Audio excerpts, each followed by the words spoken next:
I'm sure a lot of you guys remember the old ceremonial hunting tradition of eating the heart out of the first animal you kill. Meat from those organs are among the most nutrient-rich foods on the planet.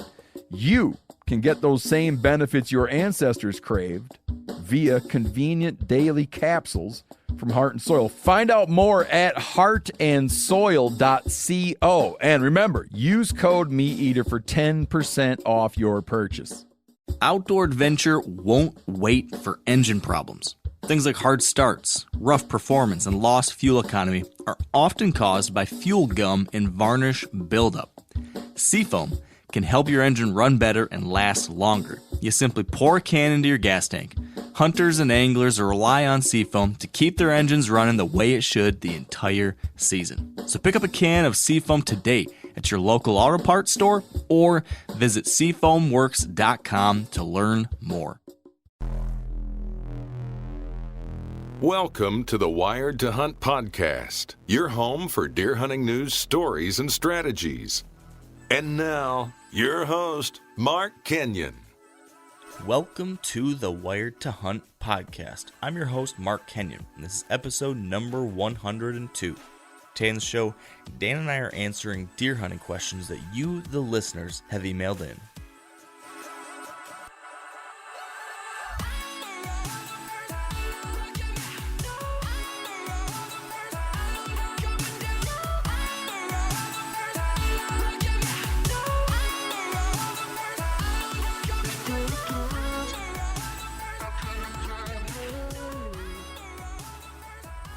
All right, welcome to the Wired to Hunt podcast brought to you by Sitka Gear. And today I think is going to be a fun and pretty different episode. It's going to be laid back. It's just me and Dan today. And we're going to answer your questions that you've emailed in. And I want to give you a little context as to how I came about having this idea and doing this. There's this podcast I listen to. It's not a hunting related podcast at all. It's called Reply All, and it's just a show about the internet and interesting kind of fun stories that are somehow related to the internet. And on one of these episodes last year, they started talking about, the two hosts of this show were talking about how stressful it is to try to handle email and how they just get overloaded with emails, and there's so many they have, and then slowly over time, they get so far behind on emails, then they look at an email from like 5 months ago or 7 months ago, and it's an important thing. They should answer it, but they're now petrified to answer because of how embarrassed they are that it's been 5 or 6 or 7 months. And so I don't know if you can relate to this, Dan, but so they decided that we need to get like just blanket forgiveness for emails, and they decided to start a holiday called Email Forgiveness Day, where on a certain day of the year you can email anyone from as far back. You can reply to an email from as long ago as possible, and you can just respond to it completely guilt-free, and then just link to this email or this URL that they created that explains Email Forgiveness Day. So on that day, respond to one email from a long, long, long time ago. And I love this idea because with Wired to Hunt, I have just gotten so overwhelmed with emails, and I'm so far behind, and I feel horrible about it. There's so many people that have sent in emails asking questions or different things, and I just cannot. It's just getting to the point now where it's just not logistically even possible to be able to answer all these emails, while still doing all the stuff we have to do. So my idea today was to take this email forgiveness concept, which the Email Forgiveness Day was April 30th, so this past weekend or Friday or something. This is going to be our email forgiveness week of the podcast, and what we're going to do is we are going to answer a bunch of email questions that have been sent in over the past months, and answer as many of those as we can today, and hopefully my hope is that the rest of you can forgive me for not responding to those of you that I have missed. I apologize for that. Trying hard to stay up on as much of it as I possibly can, but through this podcast, hopefully we can have some semblance of being helpful still. So that's the game plan, Dan. What do you think about this email forgiveness podcast? Me personally, I'm okay with it because I'm in the same boat you are. I get a lot, and I always feel like I'm slapping somebody in the face if I respond, "That's awesome, thanks for listening." And I do that a lot, and It's not that I don't I really am intrigued and interested in what they have to say. It's just that I don't have a lot of time in my day to do everything that I need to do, especially, for me, I have a full-time job as well. So getting to those emails, if you get a half-assed response from me, I'm sorry, but at least you got a response. Yeah. And I think and I hope most people can understand, that type of situation where, right? I mean, whether you are doing something like what we're doing, or if you just, work a office job, you probably can relate to the email overload too. So, in this type of situation, right, it's either we continue creating the content that, people are hoping to see from us, or we do nothing but respond to emails. And the one bummer thing about emails is it's only a one-to-one thing. One person has a question, one person can learn from it. Hopefully in a format like this, we can answer some of these questions but help a lot more people. So that's kind of what I wanted to do today. So it's Email Forgiveness Day. We've got, a whole bunch of different questions about all sorts of different deer hunting related topics. But I guess before we dive into those, Dan, anything new on your end otherwise? I pressure washed part of my house. Well, that's exciting. No, it's not. It freaking sucks, man. Brownie points. I'm working that angle, man. I'm working that angle for the fall, and that way I have some bargaining power. And typically it's one of those things where it's like you're supposed to do that anyway. I can't really use it for a bargaining chip. Yeah. But oh well. It is what it is. It is what it is. Right. Spin it. So right now, what is the prognosis for your rut vacation? Is it going to be like last year where you had like a week and then like some scatter days, or are you going to get your full 2 weeks again? I don't know, man. I'm not going to bring it up quite yet. I got to find the right time. I got to find the right time and, getting in the right mood and all that stuff. And I think by me, I don't know if I'm going to be going on a Western trip this year or not now.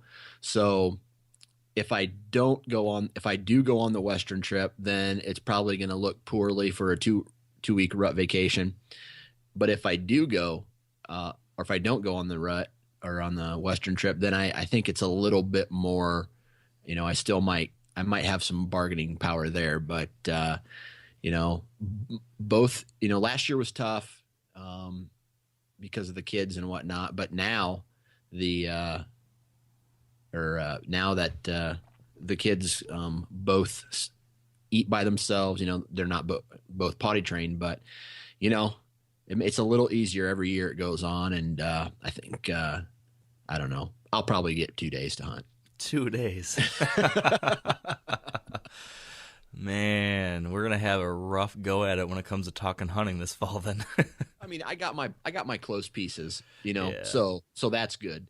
But the only thing that's really affected by it is morning hunts. And it's just a matter, or afternoon hunts if I have to pick up the kids. So I can get a lot of morning hunts in, but that's a long ways from now, and I still got a lot of other projects I need to get done, both deer related and non-deer related. So we'll see what happens. Mm-hmm. You get out and turkey hunt this weekend or no? No, it rained the entire weekend here. Plus, it was my son, his very first birthday party. Yes. We had a family gathering, and I was kind of focused on that. How was Mac's party? Oh man, strippers, kegs. Starting them off right. Right. No, it was cool. All my family showed up. Everyone that I wanted there, at least. And no, I'm just kidding. My family showed up. It was awesome. Great food, great times. Our family's loud and likes to talk and give everybody shit. So that's so weird. I wouldn't have expected that. Yeah. Smart ass. But no, it was great. He's won. He's a ton of fun, and yeah. That's cool. He seems like a character. I'm looking forward to meeting him one of these days. Hopefully I can get out there soon and see the little guy. That's cool, though. I had a good weekend, too. I had my family here to visit as well. Oh, yeah. Your dad came, didn't he? Dad came down for some turkey hunting, and then actually my mom came with him because we had a cousin from out of state that was coming in for a college visit yesterday. And so he flew in Sunday night. So she wanted to be here so that she could see him because we rarely get to see him. He's from Washington State. So the whole family, mom and dad, were down, and turkey hunting was awful. Yeah. It was rainy, kind of like what you had there, and nothing was talking, like zero gobbles. It was just silence. Yeah. So we had very, very, very little luck from a turkey hunting standpoint, but we got to do some shooting and some fishing and ate a lot of good food. So that was good. Good family time there. And now in 4 days or 3 days, I'm leaving for Ohio, which will be hopefully a little better there. So I got trail camera pics and of turkeys strutting, and I got my buddy owns a house, right? So he lets me hunt. So to return the favor, I pressure washed his foundation on the north side. Gets a lot of like mildew and mold on it. So I pressure washed the north side of this wall. That's what is his foundation on the outside. And in between me pulling the trigger on the pressure washer, I could hear turkeys gobble in the distance. that's got to be painful. Right. It was hard for me to stay motivated at that point. Yeah, understandably. Very understandable. Yeah, I get that. I have the issue sometimes. I'm sitting here in the home office, and every time I walk, well, either from my office, I can see across the road to a neighbor's property, and there's always turkeys walking across there. So always about like 9 o'clock when I'm trying to just get into some writing or something, I'm seeing these dang turkeys walking across, and that gets me all distracted. Or when I walk out behind the house, I can see more property behind me where there's usually turkeys working in the late afternoon. So it seems like no matter what time of day, there's something that's going to distract me and make me wish I was out hunting. But so it goes, right? There's a lot of distractions. There is a lot of distractions. Lots of, and Google Maps is probably my biggest distraction. Yeah, that'll do it to you. Maps will definitely do it. Maybe these types of distractions are why we don't answer our emails on time. That's right. Bingo. And it's come full circle. It's come full circle. We apologize. We're just horribly distracted, awful procrastinators, and all around lousy people. So, should we? Let's just get right into it. Should we try to answer some questions? Let's do it. All right, but before we get to that, we do need to pause briefly for a word from our partners at Sitka Gear, who have just recently released their new products for 2016, including the new Fanatic Vest and Fanatic Light bibs. And our Sitka story today comes from John Mulligan, who had a day of hunting so incredible that it's unlikely he'll ever be able to repeat it again. And it began with a quick trip across the border from his home of Kentucky over to southern Ohio for a morning hunt. And right at daybreak, here comes a nice buck, and John gets an arrow in him. It was an easy recovery for him, so him and his buddy, who was filming for him, dropped the buck off at the processor and then got back to Kentucky by about noon. We eat lunch, and he says, well, what are you going to do the rest of the day? You know, you and the family going to do stuff? And I thought, well, you know what?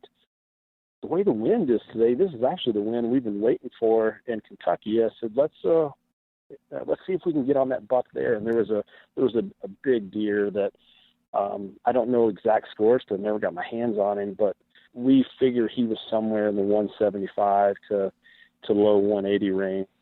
We get in our set that was already pre-hung, and I get a tap on my shoulder and a squeeze. And that's kind of our little signal, unspoken language, that if you get a tap, that means, okay, look up at me. If you get a squeeze, that means pay attention, but just don't move just yet. So he taps me and then squeezes my shoulder. And finally, I'm able to kind of do on that rotate where you turn your head 6 inches over the course of 30 seconds. We've all been there. I rotate my head over. There's my hit list buck at 6 yards, basically at the base of the tree, and he's right underneath a down tree. The only possible angle that I can't shoot from. And he walked and walked and walked away. And of course, I give my buddy Mike, I give him a lot of grief about it. I'm like, really? A 175 sneaks in like a ninja like that to 6 yards before, you're able to see it. And that's just, how it is. That's just the way it is sometimes. So you killed a nice buck in Ohio first thing in the morning, and then just a handful of hours later, you've got a 170 plus 6 yards. What kind of good luck charm did you have with you on that day? I'm telling you, I was ready to go to the gas stations and start buying lottery tickets because I'm like the self-proclaimed, hey, I'm the Irish Catholic guy that has the worst luck of anybody in the world. I mean, the luck of the Irish just not follow me. I've never had a day.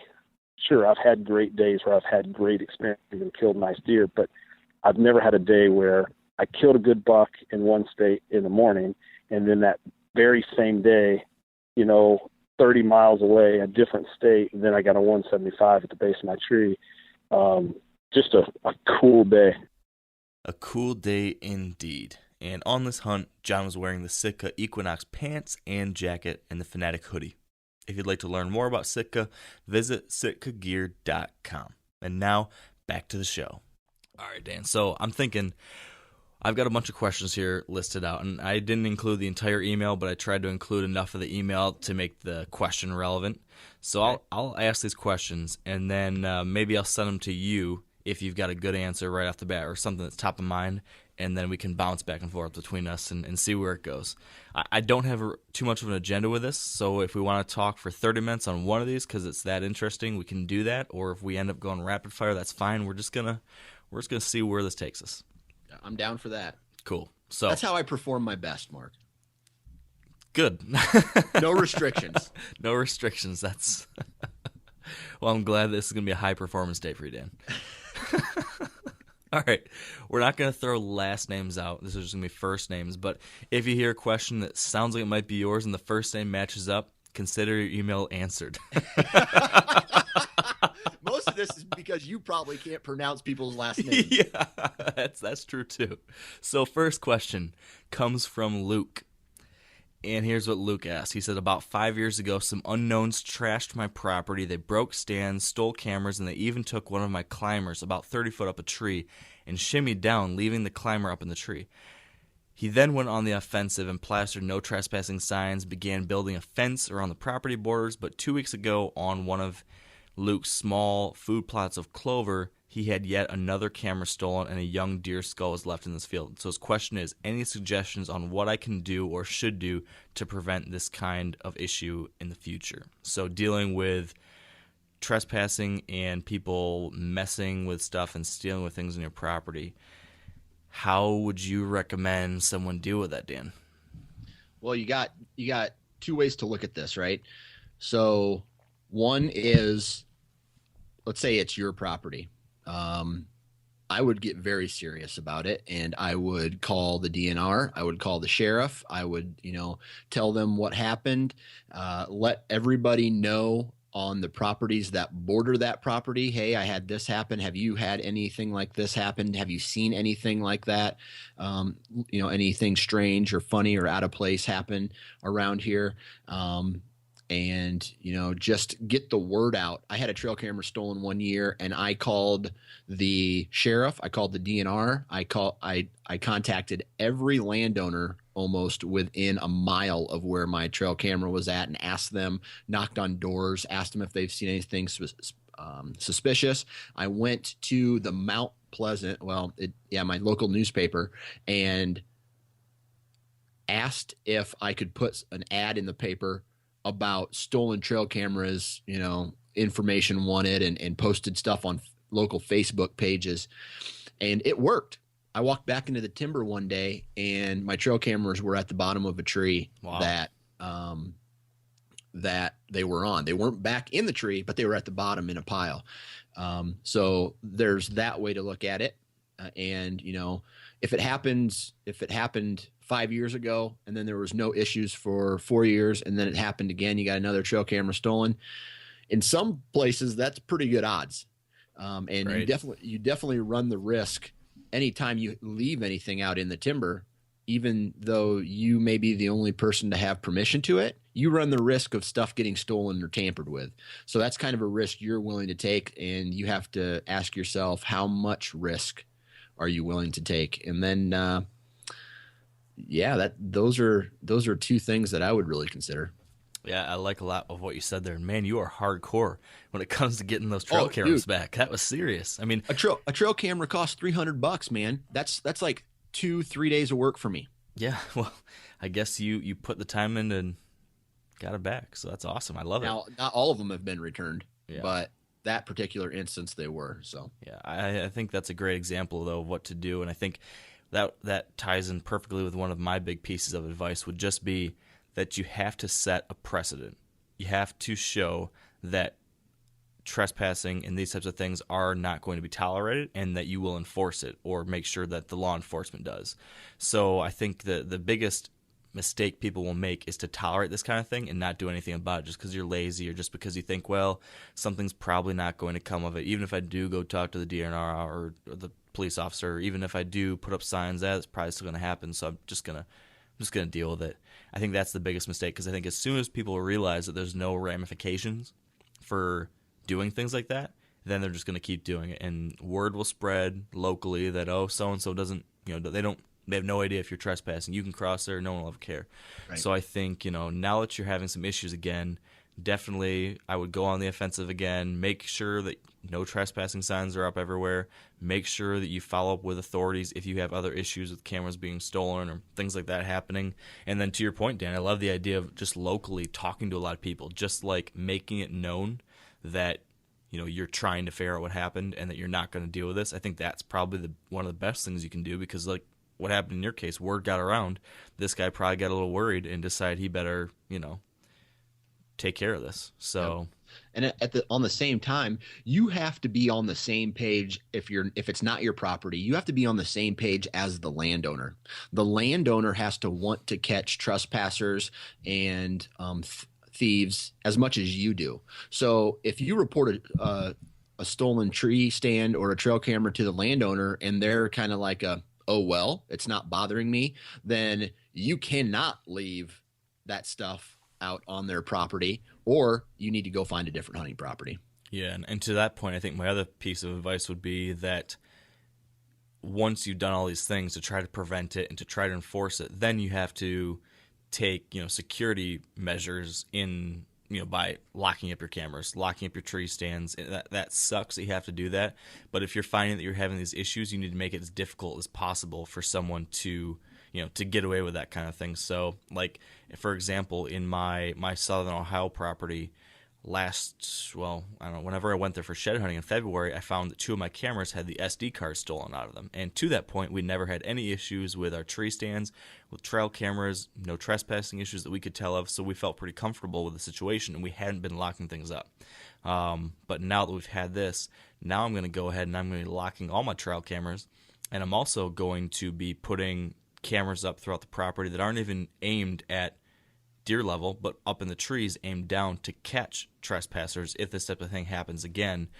So if anyone's listening that happens to be my issue, know that we are not going to let this happen idly by. We are going to try to do something about it. So I'm also going to be putting up no trespassing signs, and again, just make sure that the locals know that that's not okay. So. Right. And it sucks that you got to kind of be a Nazi sometimes, but I mean, a lot of hunters like me and you, and I'm sure a lot of our listeners, we put a lot of time and energy and effort into doing what we do. And when someone rains on our parade, we're going to get pissed. Yeah. And it's just, there's unfortunately this level of respect that seems lacking in a lot of cases when it comes to something like this. Like, why do you got to do that? Why would someone want to go and steal somebody else's camera and, bash on take their tree stands or mess up things or whatever it is? I don't understand how a fellow hunter would want to do that. Like, I don't know. I can't explain it. It's disappointing. It's discouraging, but it's not how we were raised. It's not how most of us were raised, that's for sure. So I guess, Luke, that's what we would do. Hopefully this is something that doesn't happen to you again in the future, but maybe try some of these things, and it might help discourage whoever this trouble person might be from doing something again in the future. So booby traps, like digging a hole and putting branches over top of it, and then they fall in, that kind of thing. That, or hey, here's a shed antler on a bear trap, and they reach down to grab it, and then their hand gets chopped off. Oh my gosh, is that what happened to your finger? Yes, I was trying to steal shed antlers. The story comes out finally. I know. Did you ever see that video that someone booby trapped a situation like that? I watched it so long ago, I can't even remember exactly what happened. Either the guy was trespassing or like he was messing with somebody else's trail camera, and he tripped a wire or something that blasted paint all over the guy. Yes, it was a trespasser. He was rifle hunting on this dude's property, and the guy comes in, and it's a landmine full of paint, like paintballs, and it just blasted the guy. And it's hilarious to watch. I got what was coming to him. Exactly. Oh, man. Okay, ready for question number 2? Here we go. All right, this question comes from Ben. Ben says, I'm somewhat new to the idea of deer herd management. So far, my efforts have been based solely around the goal of attracting deer to my property, as it was drastically mismanaged in the past. At any rate, it's early season here in Illinois, so he sent this to me early season last year. So I'm a few months behind. So hopefully this is guy still... probably gave up on hunting just because you didn't respond to him. Gosh, I hope that's not the case, Ben. So he says, it was day 2 of the season, and during his hunt, he had a decent doe walk out at 20 yards. As he drew back, 2 fawns emerged behind her. They looked to be old enough to survive, but I hesitated to take the shot and ultimately decided to pass. The doe eventually wandered off with the fawns in tow. So, did I make the correct decision, or did I just miss an opportunity to put meat in my freezer with minimal effect on my herd? What do you think, Dan? Should he have taken this doe with 2 fawns? Or I believe you've talked about this before, so I'm going to pass this question back to you. Yeah, I think I'm not sure when I talked about it, but I know we have talked about it to some degree in the past. But I think it's worth having the discussion again to some degree. So I have fluctuated on this back and forth, and it kind of depends on the moment for me, to be honest. For a long time, I thought I would never want to shoot an adult doe that had fawns with her, because that just didn't feel right, and what would happen to those fawns, et cetera, et cetera. But then the more stuff I read and the more research I did, I came to realize that by the time that hunting season rolls around, those fawns are, they can survive, and they'll be viable at that time in their life. They can handle it without the mom there with them. In many cases will be somewhat adopted by, another family group of does in the area in some cases. So, from a biological standpoint and from a herd management standpoint, from everything I've seen and heard, that's okay to do. You are not dooming 3 deer by killing 1 adult doe. So with that being the case, I have taken adult does with young in the past. Although I've never taken, it depends on when a fawn is born, and there's some that look just super, super, super young, sometimes still spots, and then there's some that just look a little bit healthier and older. And for whatever reason, just the emotional impact of that sometimes on me, I've just said, no, I don't want to do it. It just doesn't feel right, and that's just me. Sometimes it feels right. Sometimes I just want to let them go. I don't know. I don't know how to explain that except other than maybe being a pushover, I guess. And I guess, I don't think there's anything wrong with that. I respect and care for and enjoy watching these animals, and I want these animals to, be treated and hunted in a respectful and ethical way. So, I think it's one of those in-the-moment decisions, and for me, it has varied depending on the day and the situation and all that. So I guess for me, Ben, I would say you made the right decision, because that's what felt right to you in that moment. And yeah, that could have been an opportunity to put meat in the freezer, but I hope that farther down the line you had another opportunity. And in most cases, if you're hunting for a doe, there will be other opportunities. If you're playing your cards right, if you hunt smart and are in an area where there's a decent population of deer, you should have more opportunities to shoot a doe. So I don't think there's anything wrong with waiting until that feels right to you, because that's a tough decision. Killing an animal is something, I've said it 1,000 times before, but it's a serious decision, and I don't think you should ever feel pressured to make that decision if it doesn't feel right. So that's my take, Dan. What do you think? I'm pretty much on the same boat as you. I kind of go by a feel. I would love to kill an adult doe, a mature doe, but I'll be honest, and this may sound bad, but fawn meat tastes just as good, So if you're if your goal is to fill the freezer, you may not get as much meat, but fawn meat is a little tender, in my opinion, a little more tender. It tastes really good, and there is a benefit, in a way, a guy once told me, to killing a younger doe as opposed to the mature doe.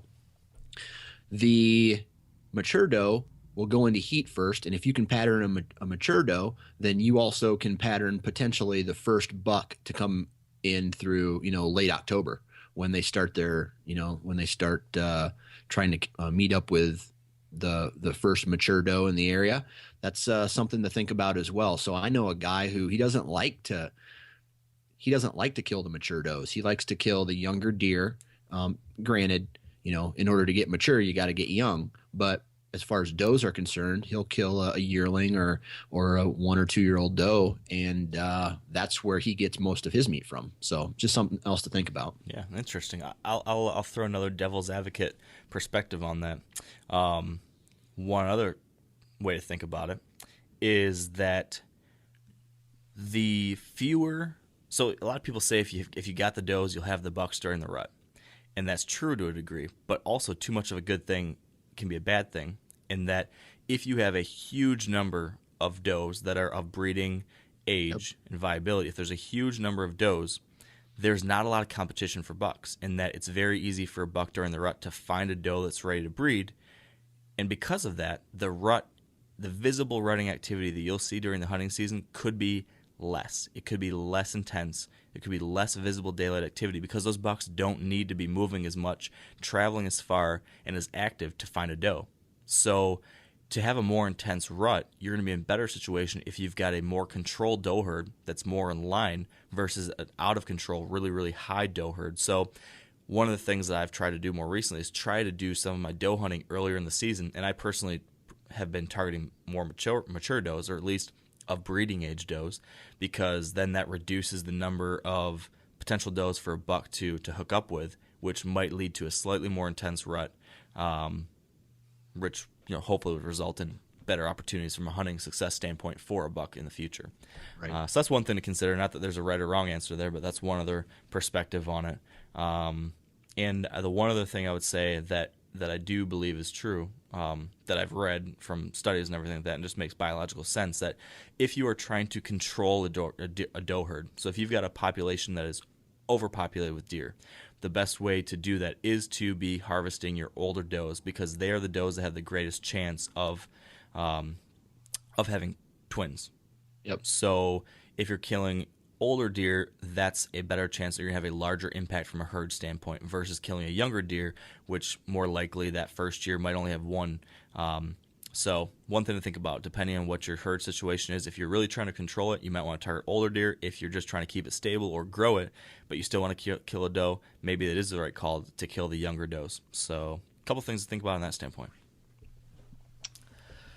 Next question. Next question comes from Timothy. Timothy says, I have numerous bucks in my area, but all are nocturnal, especially the bigger ones that I consider shooters. I know the rut is supposed to inspire the big guys to move, but it never seems to happen around here. Is this typical? And if so, what's the answer? In that question, do you happen to know where Timothy is from? I do not. Okay. So here's my opinion on that. I take it you hunt, and this is me throwing out a lot of assumptions. Timothy hunts in a highly pressured area. All right. So he is probably sharing property with other hunters, or he's hunting on public ground. If he knows that there are big bucks in his area, he needs to be ready, and they're nocturnal. He needs to be ready to not hunt early season to relieve the pressure in that area. And hopefully the trail cameras will show movement closer to daylight. Now, another option is that he checks his trail cameras too much and he is spooking his own deer and, going in to check his trail camera too much.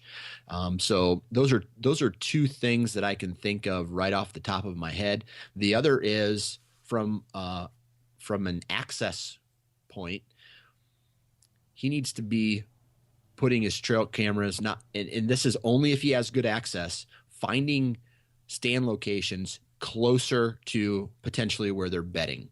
So if they're not coming out to 10, 15 minutes after dark, then he needs to find out where these bucks are at 10, 15 minutes before they're getting caught on trail camera and go set a tree stand in that location. Yeah, I think you're spot on. I think that is exactly. I think, in this case, like you said, we have to make a lot of assumptions, but I would say do an internal audit. Audit everything you are doing on that property, because most likely, if you have a nocturnal buck, the most likely cause is that it is because, well, there's two potential causes. One is that you could have nocturnal bucks because you simply don't have the quality habitat for a buck to spend daylight hours there, and he is spending his daylight hours and any daylight time in the early or evening or late evening on that neighbor's, and is only traveling some type of far distance to get to your property at night. But I would say the more likely option or situation is that pressure is causing that deer to be nocturnal, like you said, Dan. So audit yourself. Do all those things that you just mentioned, Dan. I mean, think about, am I hunting too much early on and causing these deer to become nocturnal? Am I checking my cameras too much? Is my access bad? I mean, all those things. You're absolutely right. I think through all those things and figure out, am I the problem? And if I am, how do I change that? And then if you're in a situation where, no, maybe this guy isn't hunting early season, he's being really careful about checking his cameras, all those types of things, but still, because the pressure is so intense on his neighbor's properties that his deer are becoming more and more nocturnal, then I would say, again, you have to then either, I don't know if there's much more I can add to what you said, Dan, because you're right. You either need to push in closer to where you think they're bedding, because that might be your only option to capture, to get a chance at a buck when he's just getting out of his bed. But that's high risk. Obviously, you've got a great, an opportunity to make it even worse.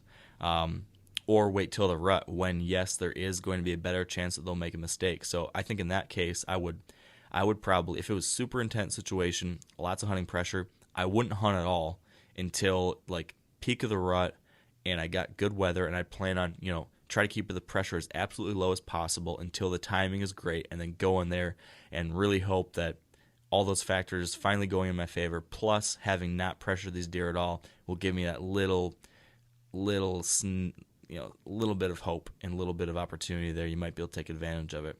So, right. One thing I'd like to add is, I can just hear somebody saying this, and that's why I'm bringing it up. Well, he's not coming from my property. Okay. Well, then you have to start asking yourself different questions. Can you hunt that property? No, you can't. Have you asked? Then go, knock on a door, ask if you can hunt their property. And another thing that I always like to do is, and Bill Winke touched on this in one of the podcasts about casting a net in regards to trail camera reconnaissance, right? So you have all these trail cameras out, and you get a target buck on one of your trail cameras. So you're taking down other trail cameras and moving it into a different area to hopefully find out where this buck is looping. And I call it a loop. They come out of their bed, they make their rounds, and then they go back to bed. And that's not necessarily the rut, but that's pre-rut, in that late October time frame when they're starting to get on their feet, they're making their scrapes, they're making extra stops throughout the night, looking for where these doe, checking these does. So bring another trail camera into the area and try to find another point where he is exposing himself, whether it's dark or not. But 2 reference points will help you triangulate his position, and then you can start bringing more trail cameras in and hopefully try to find this buck's loop. Yeah, that's a good point. And I think that brings us back, though, to the original thing that you mentioned, which is possibly overdoing with trail cameras. Right, So you got to find that fine balance. Where's that middle of the road where you can get enough intel to adjust appropriately, yet not put so much pressure on these deer just by checking trail cameras that you hurt yourself in the long run. I mean, that is one of the biggest challenges as a serious deer hunter today. I think when you're trying to collect information through cameras, that one of the greatest challenges that so many people I talk to have is that they become addicted to it, or they feel like that's such an important tool that they lose the effectiveness of it because of the fact that they're checking so often. So I've got a good friend of mine who now is trying to completely change his trail camera strategy to become super, super conservative with it, because he's thinking now that he's been overdoing it in Michigan, particularly where that pressure is so intense. He's thinking, based on his, success and things he's seen over the past 5 years that have been much lower than he would have hoped around here, a big part of it is probably because he's been trying to be so intense with his cameras and figuring out these deer. So now he's going to go about it the other way and almost take cameras out of the equation completely, and instead hunt just primarily based on terrain and what he has been able to garner, what type of information he's been able to garner from experience, and then see if that can, by that reduced pressure, if that will increase daylight movement. So it's something that it all depends, I think, on where you hunt and the situation there and the pressure, put on those deer by other people around you and yourself, and what you can get away with. But I think it's something you really have to be mindful of. So be careful about how you're checking your cameras. Be careful about how often you check your cameras, how you're accessing them. All those things I think you really have to think about. And I think, I don't know if we really need to get into it, but we will, because we go on tangents. But I had a conversation with a guy recently about trail cameras, and yeah, it's awesome to get big buck pictures and help locate, but sometimes trail cameras can do more harm than good. And you have to go back to the old school way of just being a hunter and going out into the woods and hunting, and not waiting on trail cameras and going in and ruining, potential sets by checking them. So could be a love-hate relationship. Very, very true. I definitely have gotten a lot more conservative with my cameras the more I've been using them, because I've been finding that very thing. It's so easy for it to consume you and to force you into poor decisions just because you want to see those pictures. So I know I almost don't make any trips ever to check a trail camera unless I am already passing through there or in a vehicle. So if I'm heading to a tree stand, I try now to position trail cameras in places that are easy to access when I'm already going to hunt. So I know I'm already going to make an intrusion because I'm hunting this location, so it's not going to be that big of a deal to also check a camera. So I do a lot more of that, or I'm waiting for rainy, windy days, or I'm putting cameras on field edges that I can access by ATV or truck, which in many cases has a much lower impact. So it's a big thing to think about. Ready for the next one? Let's do it. All right, this question comes from Dakota. Dakota is new to hunting, and he says, I'm planning on using scents, and I had a question or two about that. Is there any advantage to putting out a big buck scent and a doe scent in the same area, or can you ever overscent an area? And that's question number one. Secondly, he asks, are all scents about the same, or is using one off of a website or something like that better? Most deer wouldn't be familiar with that smell. And then finally, he asks if we think that Evercalm is worth time. I don't know if you've heard of Evercalm, but 3 questions there, Dan, all related to scent. What do you think? All right, pick one. I'll answer one, then you can answer the second part of it. All right. Is there any advantage to putting out buck scent and doe scent in the same area, or can you overscent? Can you have too much scent out? So I am not a huge fan of estrus urine or buck and rut urine. I've used it in the past, but mostly on mock scrapes. I've used a drip. You hang it in the tree and it drips down onto a scrape, and sometimes it works, sometimes it doesn't. I don't feel it necessarily brings a ton more deer in the area. It might make a buck curious, and they check it out and they either make it part of their loop, or they decide, hey, I don't need to worry about this. The disadvantage here of putting scents out is you run the risk, again, that's something we're going to be talking a lot about today, is risk. You run the risk of deer being at your tree stand location while you are walking to it in the morning and you can't see, so you can't avoid it, or staying after dark, after your hunt's over. So you have to get down at some point, and you're going to run the risk of potentially spooking them, or you have that scent there and a morning hunt and the deer are already in the area, and then you blow them out. So it can be, again, a double-edged sword.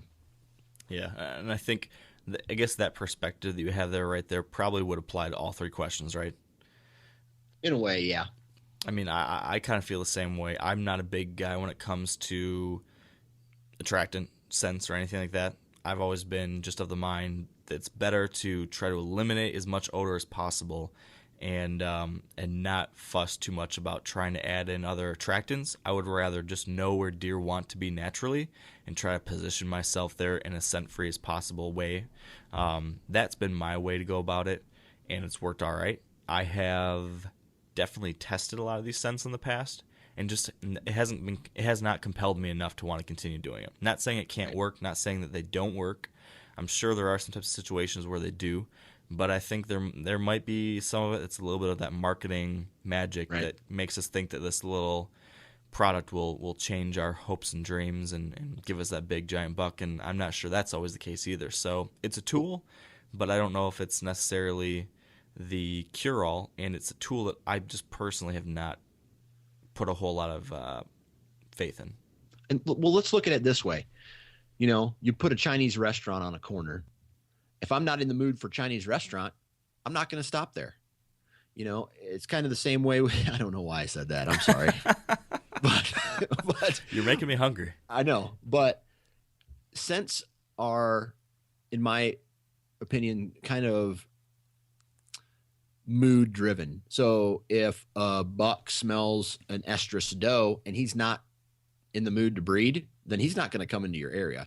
All these things are trying to pull deer off of their natural path and come to you or stop to you, when you should be going to their natural path and trying to intersect them without knowing you're there. Yep, I agree. I think 9 times out of 10, that is the more likely tactic that'll work. So that's my thought for all these when it comes to all these scents. So because of that, I really can't speak to whether using a scent bought off a website versus one that was created locally or anything like that. I couldn't tell you if that's going to make a difference.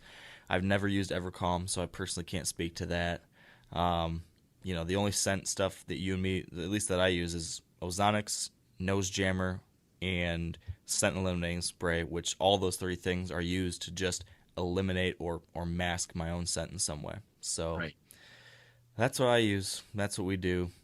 It's not necessarily the only way or the right way, but that's what we've done. Right. Dave is next, Dan. Dave is next. And his question, again, he is a relatively new hunter as well. This was his 2nd season. And he says, I was out in the woods tonight and a bunch of deer came through after shooting hours. Would you suggest going back to that same stand in the morning?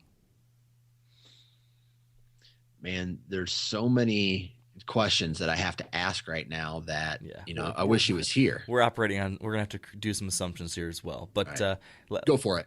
Oh, man, you're throwing it to me? Dang it. I don't have the answer. That's like, I saw a deer in the woods. How do I kill it? Shoot it.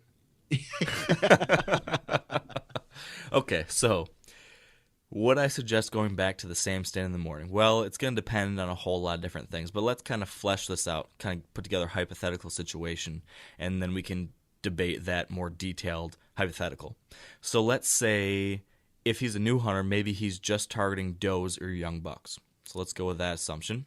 And let's say he was out in the woods hunting like a field edge or something. They didn't come through until after shooting hours. So would that be a spot to hunt again in the morning? Well, what can you take from this? If I'm thinking about this, okay, what did I learn from that hunt? When I'm sitting there in the evening, or this person, Dave, he's sitting there in the evening, he saw deer come from somewhere after shooting hours and pass by him. So what he can gain from that is he knows what direction these deer are coming from when they're coming from a bedding area. Because if it's in the evening, they're coming from a bedding area, heading towards some type of food source. So you've got a piece of information in your toolkit now. You now know where some deer are bedded. Maybe these, like I said, does and young bucks. Maybe a couple does and a young buck came from this swamp maybe. Now you realize that's a potential bedding area. So would I go back to the same stand in the morning? I don't know. If you were hunting on the edge of a field where those deer were feeding after daylight, I would probably say don't go back there in the morning, because that is likely where the deer or some deer might be feeding in the morning before daylight as you're walking in there, and there's like a great chance you might spook those deer.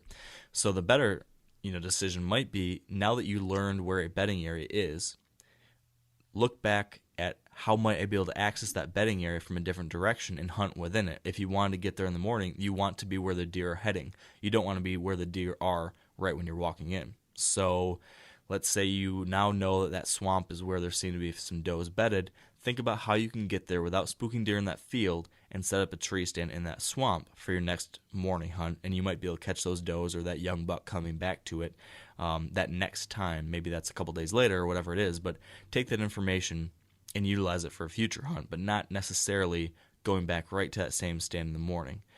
That's one hypothetical situation that I just thought of, Dan. What are your thoughts on that, or another hypothetical you might have in mind? Yeah, for the most part, it's where is the deer's destination? So if it's early season, more than likely, and if the deer that you saw were does and that came through after dark, they're on their, they pretty much have a bed to feed pattern all year long, except for when the bucks are kind of chasing them around.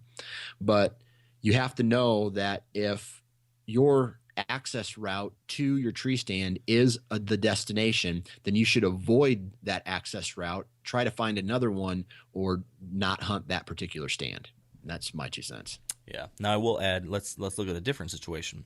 Let's say this was a mature buck, and let's say this is in the rut.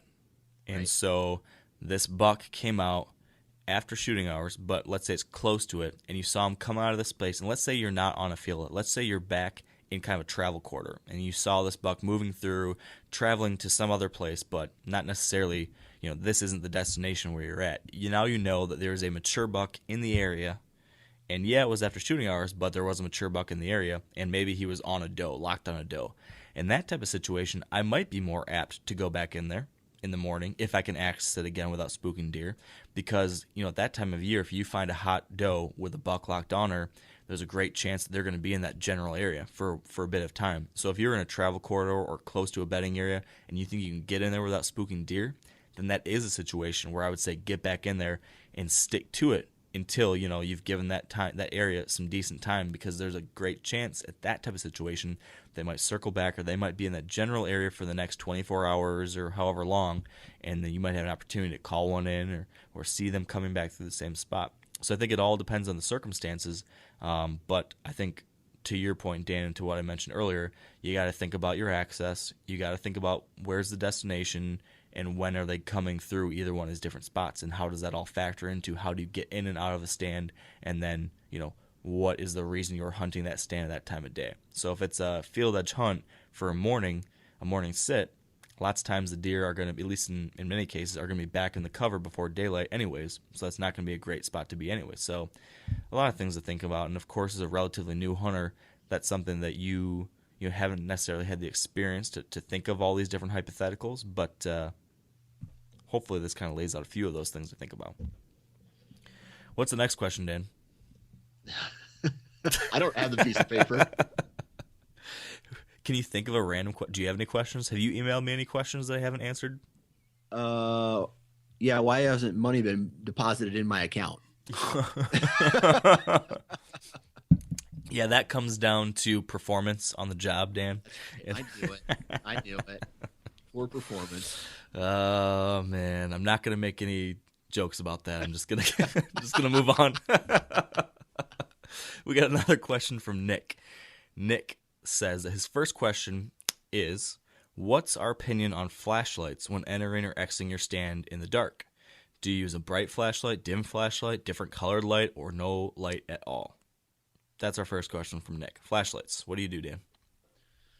So I like to use the red ones, and the ones that, I guess, from what my understanding, deer have trouble seeing that, or they're not spooked by it, kind of like on some of these trail cameras that we have today, where it's a red flash and the deer necessarily aren't affected by it, I guess. However, there are some access routes that I take that I need some light to get into. So whenever possible, I point my flashlight or my headlamp straight down at my feet. And what this does is the timber, it casts less shadows. So if you have your flashlight pointing straight down, and try to keep it just aimed at your feet and that there's no kind of side glow to it, deer will pick up on, the shadows that are kind of, will they be spooked by it? I don't know. Just depends on what kind of property you're hunting. But I always try to have my flashlights straight down. I mean, for some of my access routes, like I said, it's a necessity. I have to have some kind of artificial light going into my tree stands. Yeah. I think I echo a lot of what you said there. I always use a red light because, like you said, deer don't have, they can't see that wavelength of light. They see it as just a dull gray. It doesn't come out red. So it is the least noticeable form of light that you could use when going in and out. That's why we wear red or orange when hunting with firearm season, because we can see that, but deer don't see it the way we do. So red lights are definitely the best choice when you're getting in and out.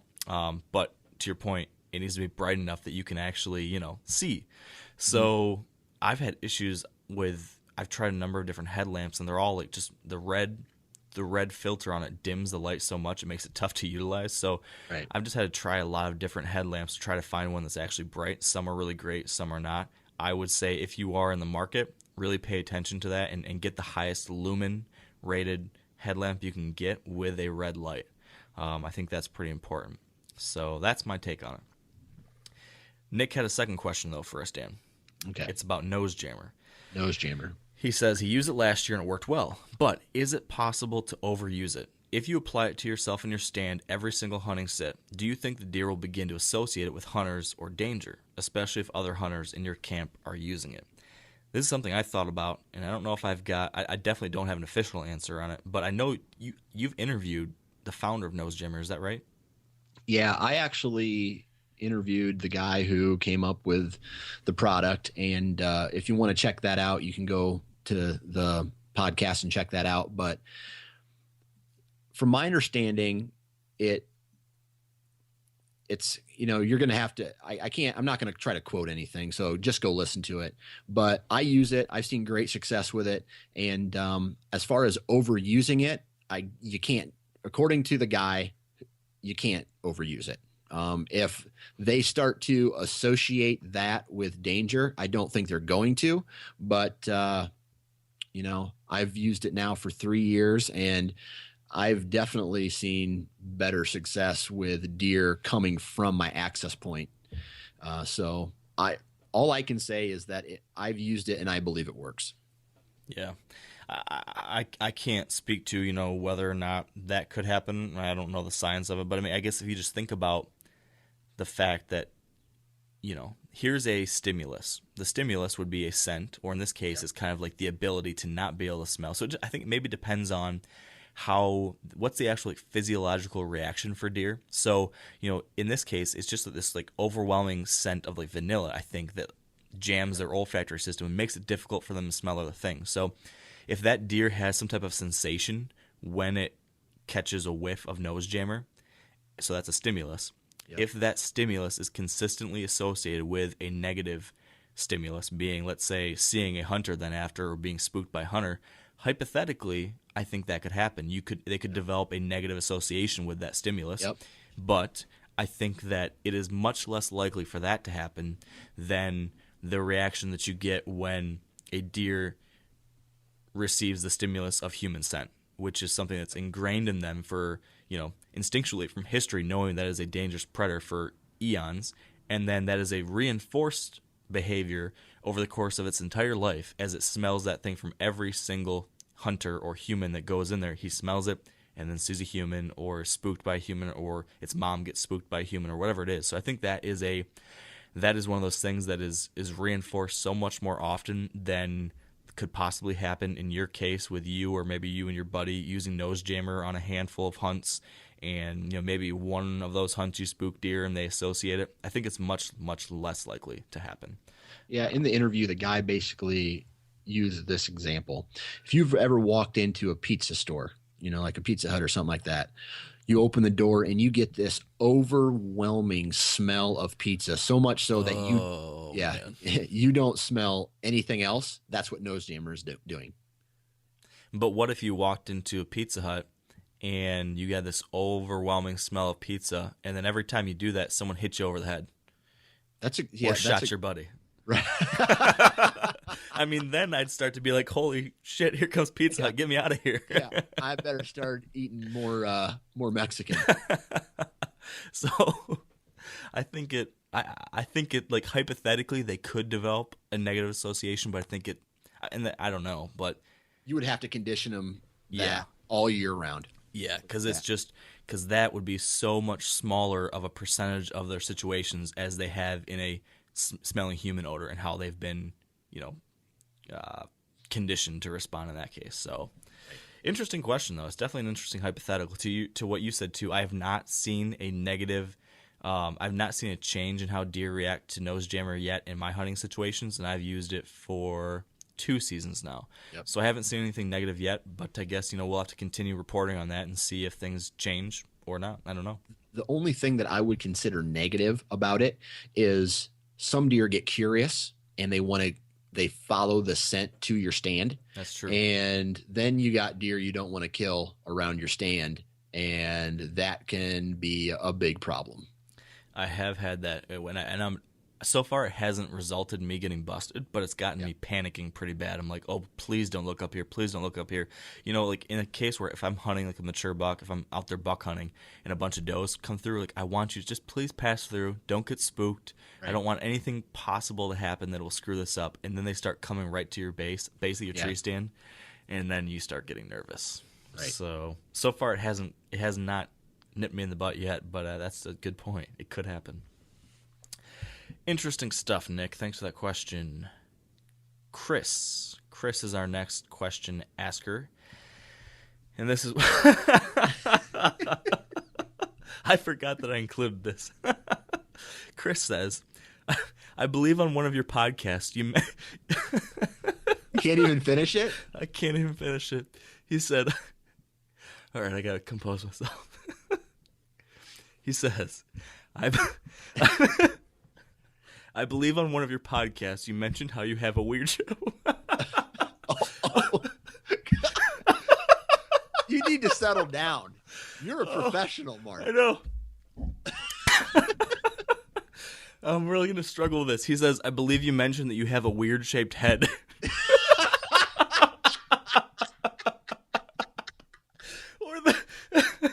Or that your ears sit higher than the average person, causing 75% of hats to look completely ridiculous on your head. Well, I have the exact same problem. I wanted to know if any of laughing at a listener. So he wants to know if any of the Wired to Hunt hats fit my head. If so, would they work for him? Only if they're flat billed, right, Mark? Oh no, the flat bill hats look ridiculous on me. Oh boy, they look ridiculous. The hats that fit my weird shaped head the best are the Flex Fit Wired to Hunt hats. Those look, I think they look good on me. My wife says they look good on me. So those are the ones that'll work for your head, buddy. I apologize that you have the same issue that I do, Chris. And that we're laughing at your physical attributes. Well, we're laughing with him because I'm right there in the same boat. This is my issue too. It's true, though. I buy a lot of hats, and the stupid things are way too high, and I look ridiculous. So there's that. Problem solved. Buy a Wired to Hunt hat. Wired to Hunt Flex Fit hat. Yeah. That's the one. So now, and that's at wiredtohunt.com/shop. You'll find those hats. Now, my question, hey, you still owe me a camo hat. I do? Well, you never said you were going to give me one, but I want one. If you want one, I will send you one. Yes. Just text me so I remember, and I'll ship it out to you, buddy. You are definitely deserving. Hashtag co-host benefits. There you go. Chris, no, that was Chris's question. Yeah. Eli has another question unrelated to head sizes or hats or anything like that. Here we go. All right. My question is that I've been contemplating starting my own blog for a couple of years, but I haven't because I've been scared to put out my real name and trail camera photos of the deer on our family property. Reasons being the area that I live in isn't necessarily a big buck area, but our neighbors and us have been able to take some nice deer in the past few seasons. So have you, you or me, Dan, have we noticed any strange activities around our hunting properties or poaching? I know it's a worst case scenario, but I do get paranoia every October about poachers. Some of our land is easily shined from the roads and in areas that can't be seen from any houses. Am I being too scared or untrusting of people? What do you think, Dan? Do you worry about that at all? In a way, I do. I've shared pictures in the past and have gotten messages from people with trail camera pictures of the same buck. So yeah, they know, they know where I hunt now. I mean, it's not a real secret where I hunt. I'm not going to go out. And why don't you just come right out? Address. Come right out and tell us, Dan. Where do you hunt? I hunt only with high fence outfitters. Oh, there you go. We're gonna get so many nasty emails now. $3,500 a hunt. That's how much I spend for 1 week of hunting. Oh man, that's what they all assume when they see your pictures. Right, high fence all the way. That's all I do. I don't own any property or or hunt private ground. There's this, Anyway. there's this little app, Dan, called Clamor that allows you to take snippets of a podcast and share it on social media. And I'm just gonna snippet that one line there where Dan Johnson says, "I only hunt high fences and I spend $3,500 a hunt." I'm gonna share that everywhere. Yep, that'll do it. But as far as a blog's concerned, hey man, if you don't feel comfortable, if you feel that your message is positive and it's going to help others, or whatever your goal of your blog is, use a pen name. That's fine. Writers have been doing it for years. Yeah, there's that. That's a good idea. Yeah. Or just be careful about how much you're putting out there. I definitely thought about it and had my concerns, but at the same, to your point, in the long run, I think, hopefully the larger benefit of me sharing these stories and pictures and lessons learned, whatever, I think that the greater good is more important than the potential chance of maybe somehow this negatively impacting my own hunting. So that's been my own take on it, but I definitely am careful about it. I mean, it's unfortunate that we have to be, but it's just a reality of the world we live in now. So, I don't share details of specific places where I hunt, specific locations, particular parts of a county or anything like that. I'm not going to go that detailed. So that kind of thing I think is okay to keep to yourself, and I think people understand that. But you're going to have to see you're on your own. It could be totally dependent and different on different situations, and it's hard to say exactly what that could be in your case. Amen. All right, so before we get to our next question, we're going to pause briefly for a word from our sponsors of this podcast episode, the Whitetail Institute of North America.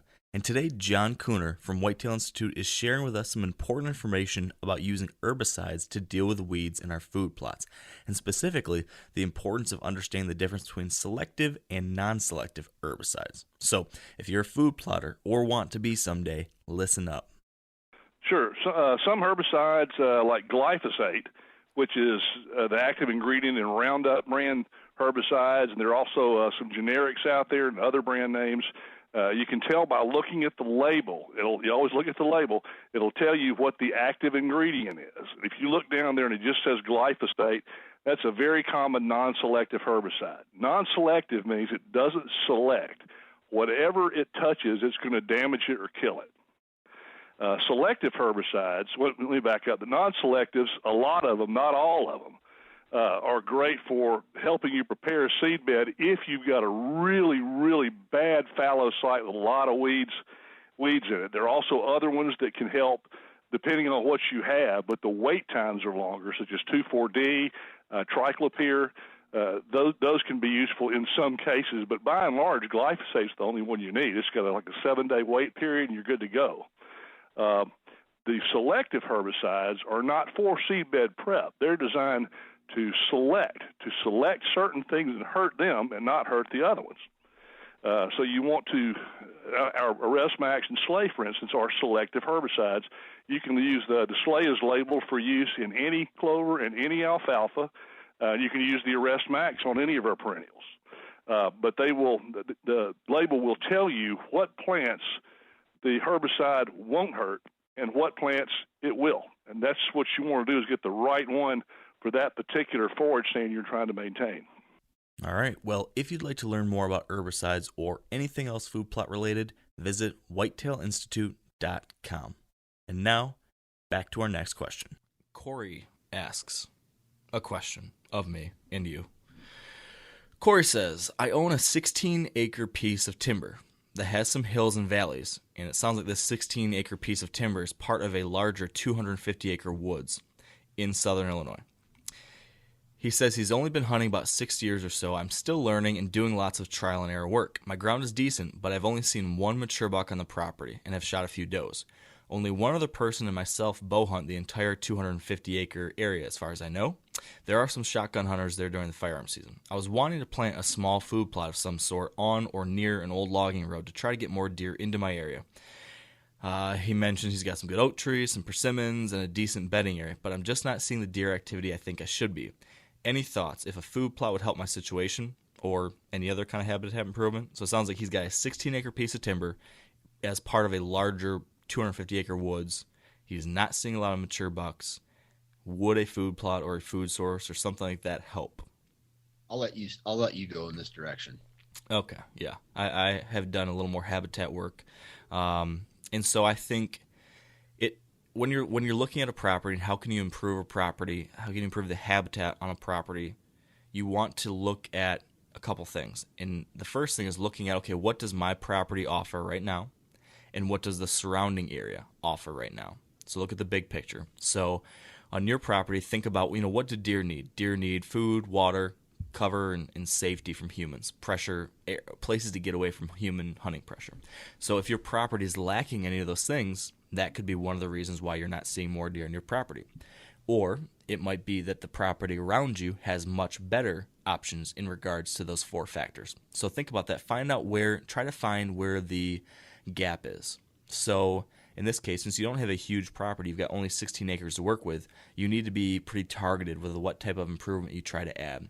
So if you look around the surrounding area, let's just say that this 250 acres of timber have very poor food in them. Let's say it's just all tall, mature hardwoods. So very little sunlight's getting down to the ground, and maybe there's not a lot of crop fields around you. Now, you did say you're southern Illinois, so there's probably a lot of ag.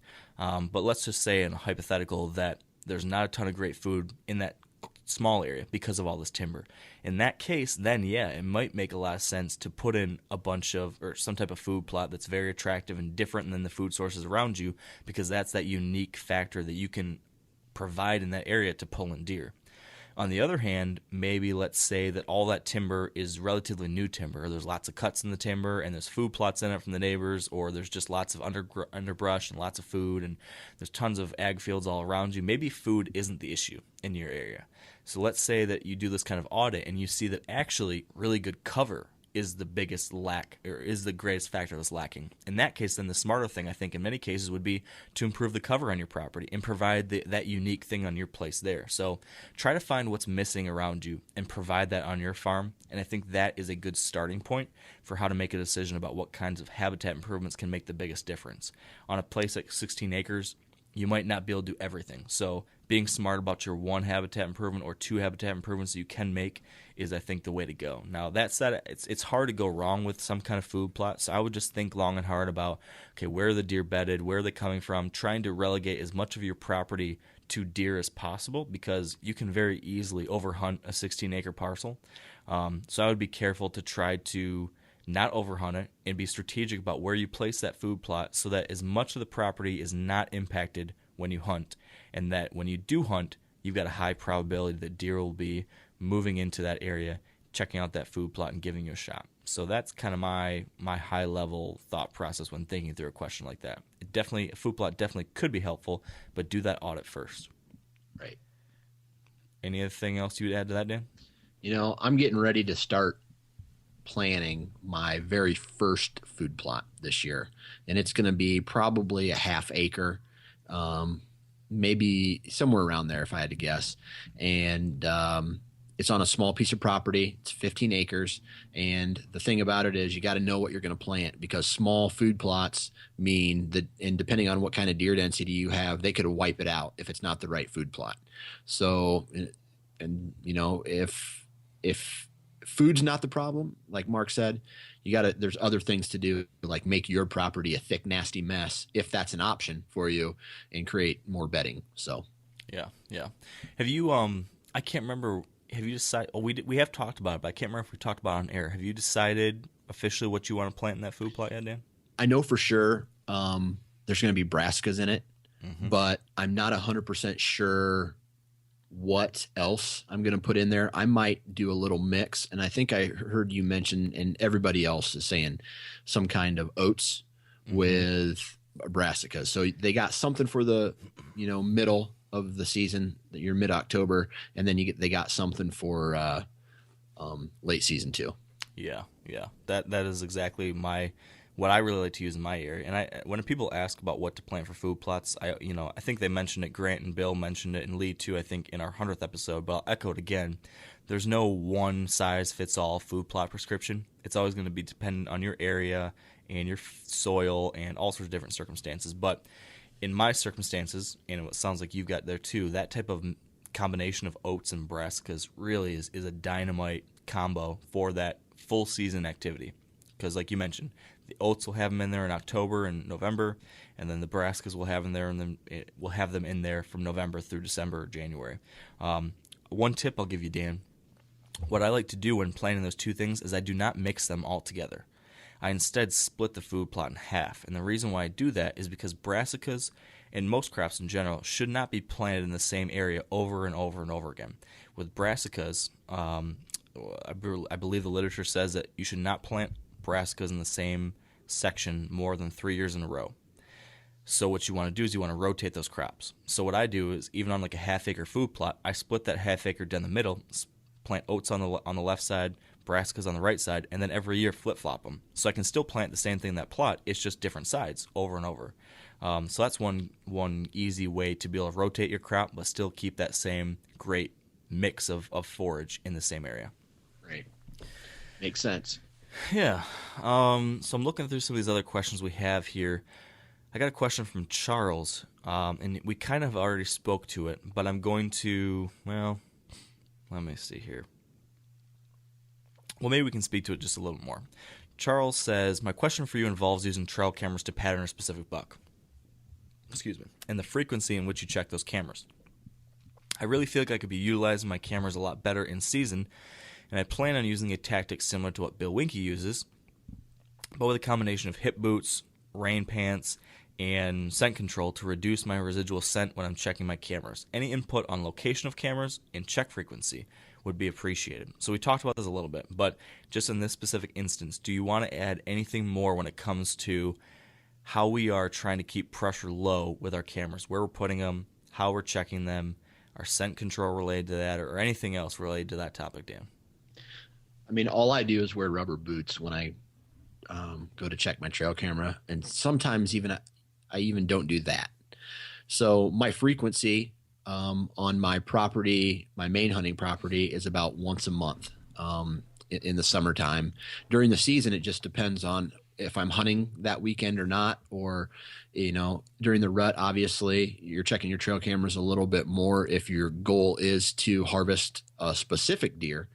But other than that, I mean, you have to know that your deer, are they spooked easily? Can you get away with, going into your trail camera set and potentially busting one? Or, are your deer high pressured for, I got one piece of property where I could probably check my trail cameras every day if I wanted to, and the deer are used to human activity. And then I got other piece of property where I kind of got to be careful. And luckily that property is a long ways from me, and once a month isn't going to bother them. Yeah, that's a great point. It's very situation and region specific, based on, like you said, how your deer react to pressure. So in a place like Michigan, I'm super careful about it, because there's so much hunting pressure, versus when I hunt in Iowa or something where there's slightly less pressure, maybe in that certain area I'm hunting, I can be a little bit more aggressive. But, I'll echo a couple things that you mentioned, Dan, and some stuff I mentioned earlier. I do try to take scent control into account every time I'm checking cameras. So if I'm not already going in to hunt, which, like I said earlier, most of the time that I'm checking cameras during the season, it's going to be in a situation where I'm already passing by because I'm heading in to hunt. So in that case, I'm already, fully scent free as best as possible in my hunting gear, et cetera, et cetera. But if it's a situation where I'm not, and I'm going in just to check a camera, I'm wearing rubber boots, I've sprayed those down at least, and I'm wearing gloves that have been sprayed down. So if I touch anything with my boots or hands, that's going to not leave any, super extra scent. I'm definitely considering wind when I'm going in to check cameras, so I'm not going to go check a camera and have my wind blow right into a bedding area. I'm also thinking about the time of the day, so I'm not going to go check trail cameras early in the morning or late in the evening when a lot of deer are probably on their feet moving. I'm either going to be checking those cameras in the middle of the day when those deer are bedded, assuming I'm in a place I'm checking cameras where it's not near a bedding area, or in some cases I will drive out to field edge cameras in the middle of the night in my truck or ATV if I know that it's a food source or a field that deer aren't feeding at that time of year. So, for example, maybe there's just like a wide open CRP field or something like that deer just typically aren't going to be in the evening. I know they're out in the food sources. Well, in that case, if I'm going to be checking them in the middle of the night, I'll go out there in my vehicle. I know there's not going to be deer out there, or very it's not very likely, and I can check those cameras. And I guess on that note, like I said earlier, as much as possible, I try to access those by vehicle of some way. I'm going to be utilizing a bike more this year. I'm going to try to go by bike because I think that's quieter, leaves less scent, and then maybe has a slightly less of a negative impact on deer too. So that's something I'm going to be adding to my strategy this year as well. So that's kind of my trail camera philosophy. I always err on caution with them. I think that they can be beneficial, but like we've been talking about, there's definitely a lot of risks associated with them too if you go too hard at it. So let's see here, Dan. I could do this all day. I'm having fun. This is fun. I like it. It's laid back. We can just kind of tackle different topics, and I kind of want to do this more often. So hopefully people enjoy listening to it, though. I guess that could be the one kink in our plan. All right, Steve has got a question. He says, I work for a company that installs and manages native prairie ecosystems across Minnesota and North Dakota. There's a customer in particular located in Northern Dakota who owns a large piece of ground, and he's 99.99% sure that no one has permission to hunt it, due to the fact the landowner is very wildlife friendly. With that being said, his question for us is, have you ever dealt with landowners like this? Through our years of experience, have you found any ways that I feel work better while asking for permission to access a piece of land to hunt? So I think the question here, Dan, is, number one, advice for asking for permission, and then number two, what to do in a situation where the landowner seems very wildlife friendly. So maybe they're not pro-hunting, maybe not necessarily against it, but they very much like their animals. So I'm going to give you I have an example for this question that is pretty spot on, similar to the question that you asked. So I saw that all these deer were piling out of this one particular piece of property. And I asked, a neighboring landowner, hey, does this lady let anybody hunt on her property? And they're like, no, she doesn't. Well, I went and talked to her. Come to find out, and this is not a joke, she felt that the white-tailed doe was her animal spirit, and that she did not want to have any animals harmed on her property. And it wasn't that she was against hunting. She was just against that her animal spirit, her does would be harmed by hunters. And I said, what about bucks? And she's like, well, I really don't know. And I said, okay. So this is how I started. I asked her for permission to shed hunt it. And I found a shed off of her property, and I gave her the shed. And I said, I kind of bullshitted with her a little bit. And I was like, I feel that my Indian spirit is No, you didn't.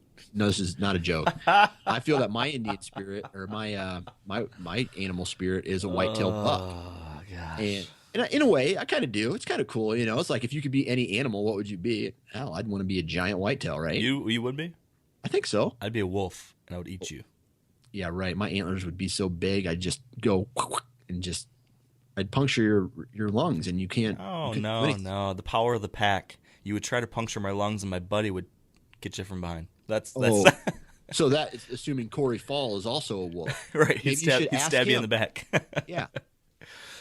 Anyway. Spirit animals. Back to the story. I give her the shed antler, and I was like, here you go.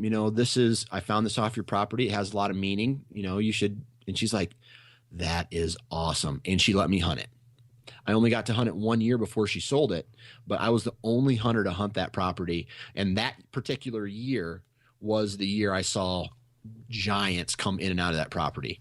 And so it's, maybe it's not necessarily that they're against hunting, but they may have had some bad experiences in the past. So you should definitely approach it.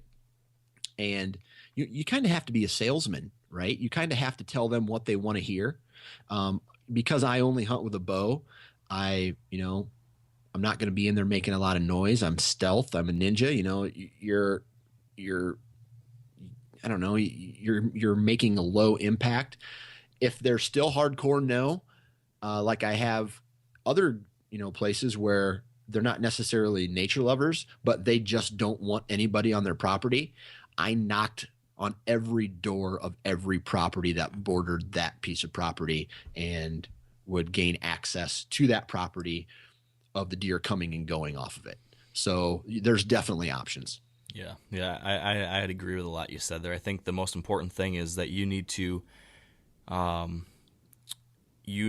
try to develop a relationship and put the best foot forward as to how and who you are as a hunter, how you hunt and who you are as a hunter, and hopefully position that in such a way and prove that it's true that you are, not maybe whatever they have, if they have some type of negative stereotype about hunters, or at least in such a way that they will know that you will respect the wildlife and appreciate the wildlife just as they do.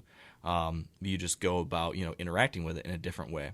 So I think it starts with trying to start that conversation and seeing where it goes, and if you can build some kind of relationship there, that's a terrific thing. Like in your case, Dan, you got shed hunting permission. I think that's a great way to try to start some type of relationship and some kind of conversation, and then just be very cognizant of the fact that they might be more sensitive to how we talk about some of these things or how we interact with them. And I think in many cases, if this is someone who's not straight up anti-hunting, but just, very much pro-wildlife, maybe you'll be having an opportunity to start having a discussion about why you hunt and how you appreciate wildlife and all these things, and show the fact that you've got a similar value system to them as well. And in those cases, you might be able to find an opportunity to actually get in there if you can highlight these things in a positive manner. So I would say that that's kind of how I'd approach it. I like your ideas. I've never tried the spirit animal thing, but I'm going to keep that in my back pocket just in case. Another thing that you kind of got to look at is I have two particular pieces of property where I shouldn't say I don't have them yet, but excuse me one second. My fly spirit flew down my throat. Oh, I hate it when they do that. I'm sorry, Mark. Anyway. Oh man, tickle. You can edit this out if you want. No, I love it. You love it? Yeah, you're keeping it. I have one property that this summer will be the 8th year in a row that I asked permission to hunt their property, and they have told me no 7 years in a row. And the hunting, I know there's giant deer in there. Bedding is awesome based off of maps, and the one time they did let me shed hunt the property, I will ask again this year, and more than likely they're going to tell me no. But if I ask this year and they say yes, watch out. It'll all be worth it. Yeah, it'll all be worth it. And I got another property where it's been 4 years in a row that they've told me no. And it's almost to the point where, oh, you again? Like in a good way. It's like, and then we sit and we talk for a while, talk about their farming and cattle and crops and just about everything, because he's a shotgun hunter and he only shotgun hunts. And so he hunts maybe 3 days a year and doesn't do anything else on the property. Another awesome piece that, just sometimes these things take time, and once you're in, and they'll let you do whatever you want. Yeah, I think that's, whether it be a situation like that or some other way of going about it, just I think relationships are the most important thing. Helping someone build trust in you. So if that's every year you stop in, say hi and ask, or whatever it is, by finding ways to help people build trust in you and get to know you, you significantly increase your chances that they might be willing to let you hunt. And so anything you can do along those lines is helpful. And I think, Dan, with that, we're going to wrap it up. Can I ask you a question? Yeah, please. Let me ask you a question. Yeah.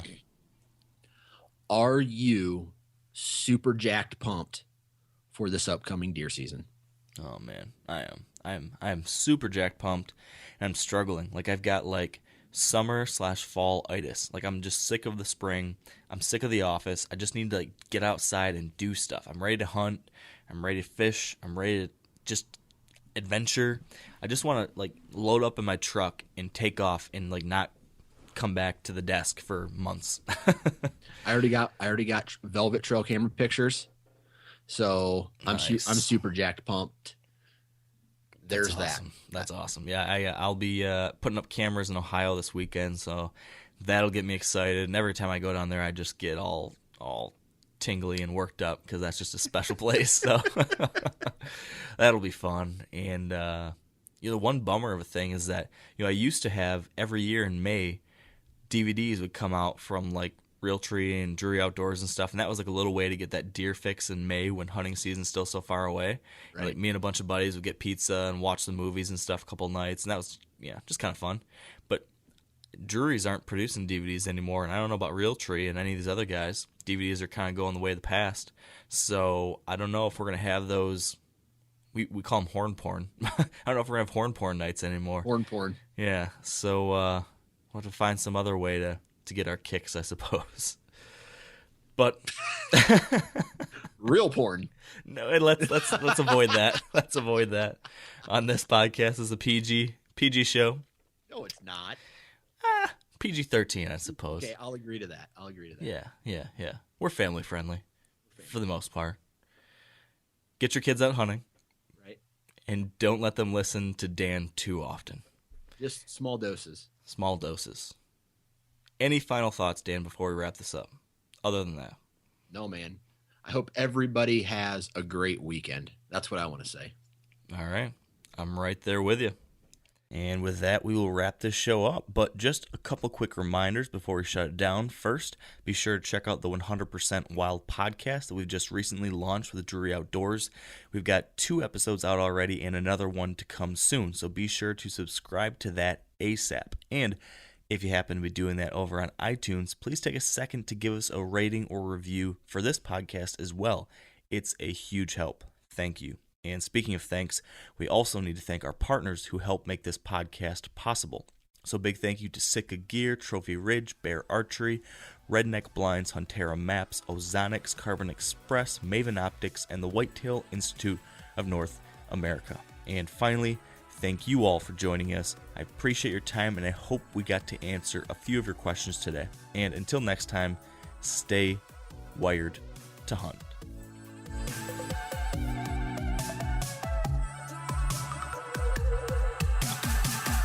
I'm sure a lot of you guys remember the old ceremonial hunting tradition of eating the heart out of the first animal you kill. Meat from those organs are among the most nutrient-rich foods on the planet. You can get those same benefits your ancestors craved via convenient daily capsules from Heart and Soil. Find out more at heartandsoil.co. And remember, use code MeatEater for 10% off your purchase. Outdoor adventure won't wait for engine problems. Things like hard starts, rough performance, and lost fuel economy are often caused by fuel gum and varnish buildup. Seafoam can help your engine run better and last longer. You simply pour a can into your gas tank. Hunters and anglers rely on Seafoam to keep their engines running the way it should the entire season. So pick up a can of Seafoam today at your local auto parts store or visit seafoamworks.com to learn more.